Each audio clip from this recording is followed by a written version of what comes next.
Bismillahirrahmanirrahim. Assalamualaikum warahmatullahi wabarakatuh dan selamat tengah hari. Saya tujukan kepada guru-guru saya, saudara mara saya, sahabat andai, kawan-kawan dan mereka-mereka yang mengenali saya lah.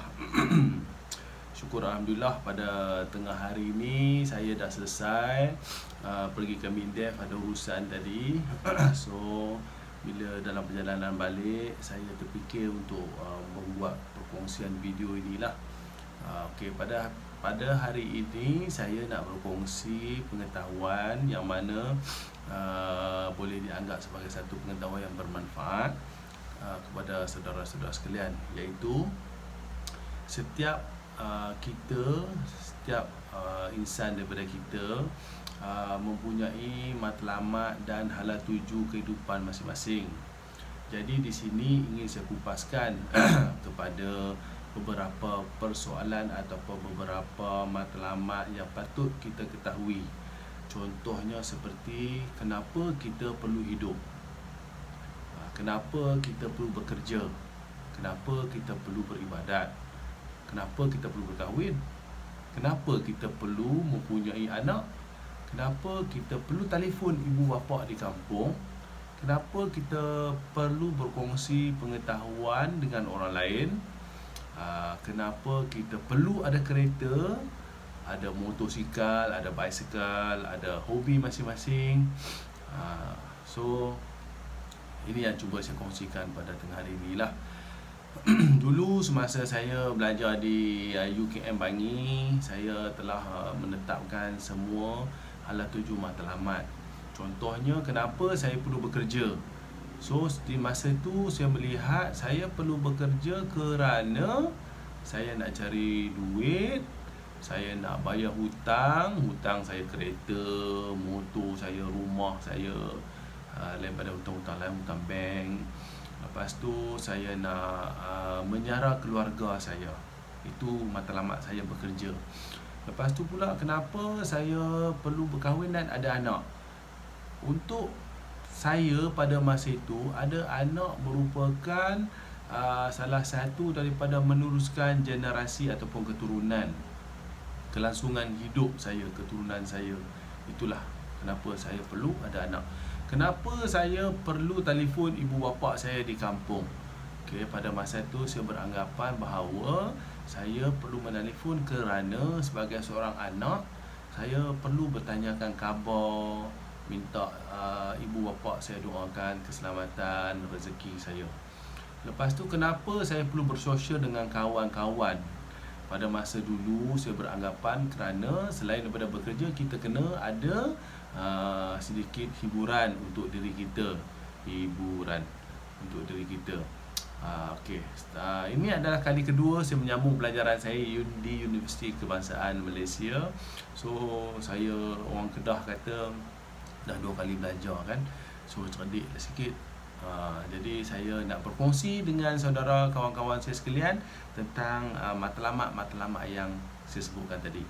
Kenapa saya perlu berkahwin, kenapa saya perlu bekerja, kenapa saya perlu mempunyai kawan, kenapa saya perlu belajar, kenapa saya perlu mempunyai anak. Semua sekali jawapan saya sekarang hanyalah satu saja, iaitu untuk saya masuk syurga. Jadi kalau saya kata masuk syurga tu bukannya senang, bukannya hak saya kan. Syurga tu satu tempat yang suci. Manakala saya penuh dengan dosa ataupun dengan kesalahan, saya tak boleh masuk. Tetapi tujuan saya menetapkan hala tuju matlamat saya supaya saya dapat masuk syurga. Kenapa saya berkahwin? Saya ada tanggungjawab, dapat melaksanakan tanggungjawab dengan kebaikan yang saya buat, dapat memberi sokongan kepada saya untuk masuk syurga. Kenapa saya perlu bekerja? Kerana saya nak bekerja. Kerja itu dapat membawa saya ke syurga. Bagaimana? Dengan bekerja dengan betul, dengan berintegriti, dengan mengikuti apa yang patut, apa yang tidak patut kita lakukan.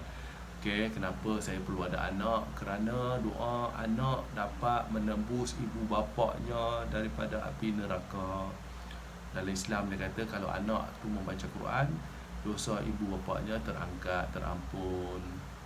Jadi anak saya kena mempunyai anak, melatih anak saya dengan betul supaya dia dapat menyelamatkan saya daripada api neraka.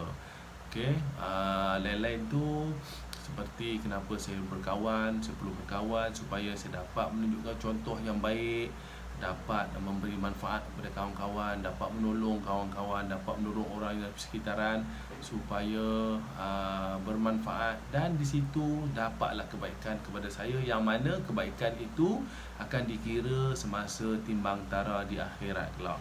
Dan akhir sekali, kenapa saya perlu melanjutkan pelajaran? Saya perlu melanjutkan pelajaran kerana saya nak melengkapkan diri saya dengan ilmu pengetahuan.